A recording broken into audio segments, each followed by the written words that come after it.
Welcome back to God's Whispers, a place where we take the time to pause and reflect on the word of the Lord.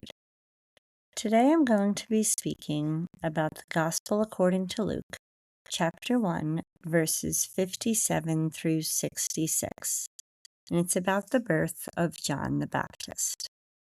Luke tells us that Elizabeth's time came and she gave birth to a son. Let's listen.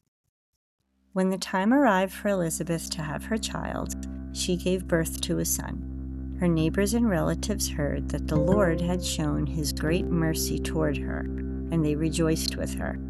When they came on the 8th day to circumcise the child, they were going to call him Zechariah after his father. But his mother said in reply, "No, he will be called John." But they answered her, "There is no one among your relatives who has this name."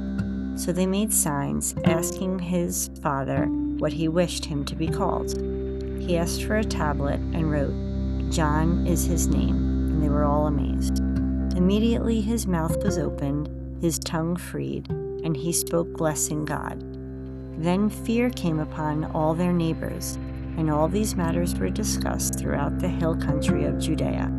All who heard these things took them to heart, saying, "What then will this child be? For surely the hand of the Lord was with him."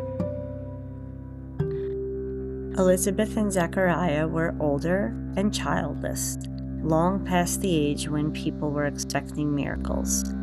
In that culture, if you were barren, that often came with shame. Yet God chose to prepare them in a way for something completely new. John's name wasn't just a preference, it was obedience. God had already chosen the name, and John happens to mean the Lord has shown favor. When Zechariah confirms the name by writing it down, his speech is restored. The silence that followed his doubt was broken by obedience.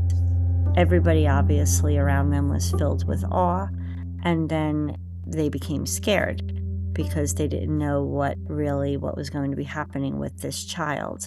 So the question that was in the air was not just about John, but about God's plan. Because when God breaks patterns, restores voices, fulfills promises, people start to realize something holy is happening. So as we are in our final days of Advent, this passage reminds us that God often works quietly in our own homes, in everyday things, in unexpected obedience.